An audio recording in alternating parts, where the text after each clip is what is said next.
Forum Komunikasi Kepala Sekolah SMP MTS Muhammadiyah Sesamarinda mempersembahkan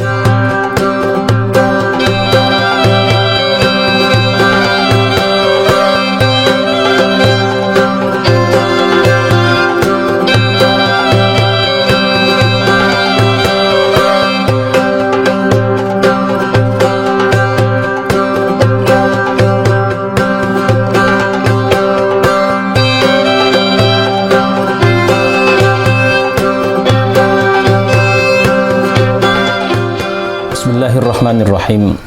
Assalamualaikum warahmatullahi wabarakatuh. Alhamdulillahi wa kafa wa sallallahu ala habibil mustafa ahli sidqi wal wafa.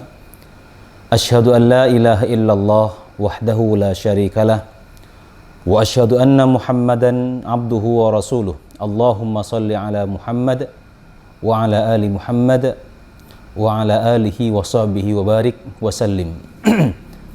Para pemirsa yang saya hormati dan yang saya banggakan, alhamdulillah dengan izin Allah kita bertemu kembali dengan Ramadan 1443 dalam keadaan sehat walafiat. Mudah-mudahan ibadah kita, puasa kita diterima oleh Allah Subhanahu wa taala. Kita terus diberikan kekuatan, kesehatan. Amin. Pemirsa yang saya hormati dan yang saya banggakan, pada kesempatan ini kita akan berbicara tentang ibrah makan sahur, atau bahasa yang lain keutamaan, manfaat dari kita makan sahur. Para ulama telah memberikan beberapa manfaat ataupun keutamaan kita makan sahur. Paling tidak nanti kita akan sebutkan ada beberapa hal di sini. Yang pertama adalah ittiba' sunnah. Orang yang makan sahur atau orang yang melaksanakan sahur ya, ketika menjelang fajar ataupun menjelang subuh, sesungguhnya dia telah melaksanakan sunnah Nabi. Kenapa? Karena memang Nabi Muhammad SAW mengajarkan kepada kita sebagai umatnya, beliau senantiasa bersahur ketika akan berpuasa, khususnya di bulan Ramadan ini. Dalam beberapa riwayat disebutkan bahwa Nabi Muhammad SAW makan sahur bersama para sahabat, sebagaimana yang dikutip oleh Zaid bin Thabit, riwayat Zaid bin Thabit, bahwa Rasulullah SAW makan sahur bersama para sahabat. Ya, maka dengan ini menunjukkan bahwa sahur itu adalah sunnah yang diajarkan oleh Nabi, dan bahkan salah satu sunnah juga beliau makan sahur bersama-sama dengan para sahabatnya. Ya, mungkin sahur jama'i, bukan hanya iftar jama'i. Ya, paling tidak kita makan sahur bersama keluarga. Nah, jadi makan sahur itu selain kita mendapatkan kenyang, juga mendapatkan sunnah Nabi. Kalau orang mendapatkan sunnah Nabi, berarti dia telah mendapatkan pahala dari Allah Subhanahu wa taala karena telah mengikuti salah satu sunnah-sunnah Nabinya. Kemudian yang kedua, orang yang makan sahur, ya, keutamaannya, kelebihannya adalah husulul barakah, mendapatkan keberkahan. Jadi sahur itu luar biasa, tidak hanya mendapatkan kenyang, tidak hanya mendapatkan sunnah Nabi tadi itu, tapi mendapatkan berkah. Setiap sesuap nasi yang kita makan, satu teguk air yang kita minum, itu adalah keberkahan, nikmat, ya, yang luar biasa yang Allah berikan kepada kita. Karena itu Nabi Muhammad SAW memerintahkan kepada kita dalam sebuah hadisnya, tasahharu fa inna fis sahuri barakah. Bersahurlah kalian, ya, karena sungguhnya pada sahur itu ada keberkahan. Jadi berkah orang yang melaksanakan sahur itu. Maka kita jangan meninggalkan sahur. Maka kita harus mengusahakan semampu kita harus bangun, ya, dari ngantuk kita, harus lawan ngantuk kita, kemudian kita sahur. Nah, itu keutamaan yang kedua, ibrah yang kedua. Ibrah yang ketiga, orang yang makan sahur adalah mukhalafatu ahli kitab. Orang yang makan sahur berarti puasanya telah menyelisihi puasanya ahlul kitab. Ya.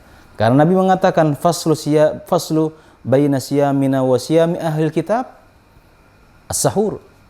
Ya, yang membedakan puasa kita, ya puasa orang Islam dengan puasa ahlul kitab, artinya puasa orang Yahudi dan puasa orang Nasrani adalah letak perbedaannya pada sahur. Nah, maka sahur itu menjadi ciri puasanya umat Muhammad. Nah, maka kita jangan meninggalkan sahur, ya. Jangan merasa saya tadi malam sudah makan, ya sudah, mungkin kita ketika habis isya, ya sebelum jam 12 makan banyak, udah kenyang gitu ya. Kemudian ketika menjelang fajar kita merasa perut masih masih kenyang, masih banyak nasi, kemudian kita tidak sahur. Nah, sebenarnya yang harus kita lakukan walaupun kita dalam keadaan kenyang, ya makanlah walaupun hanya sebiji kurma misalkan, ya kalau ada kurma, ya kalau tidak ada kurma mungkin ada anggur di rumah atau ada buah-buahan seperti pisang misalkan, ya dimakan, ya kemudian ditambah dengan minum air, ya, air putih misalkan, air putih hangat, maka itu sudah bagus sekali. Maka dalam keadaan apapun kita, ya usahakan kita tetap melaksanakan sahur walaupun hanya dengan seteguk air. Nah, kemudian yang keempat, ya ibroh keutamaan kita makan sahur itu adalah kita punya kesempatan untuk memperbaharui niat.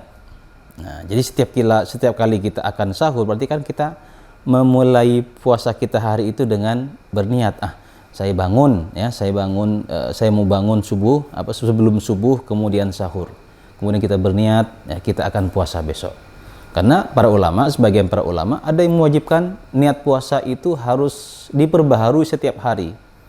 Ya maka kita juga ya mengucapkan niatlah setiap hari sebelum kita melaksanakan puasa. Maka dengan kita melaksanakan sahur ada kesempatan kita untuk memperbaharui niat.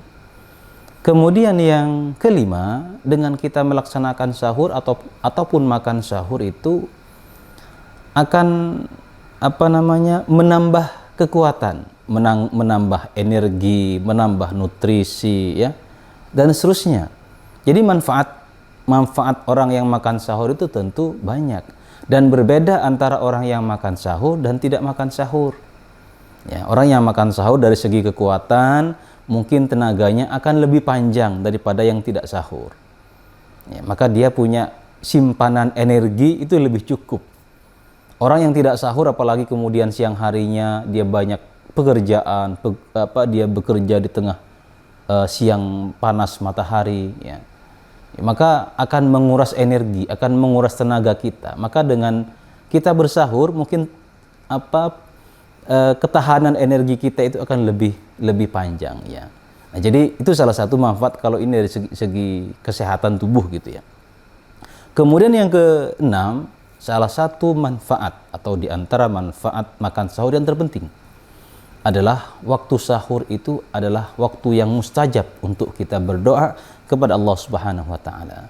Dalam Al-Qur'an surat Ali Imran, Allah Subhanahu wa taala berfirman, "As-sabirina was-sadiqina wal-qanitina wal-munfikina wal-mustaghfirina bil ashar." Ya.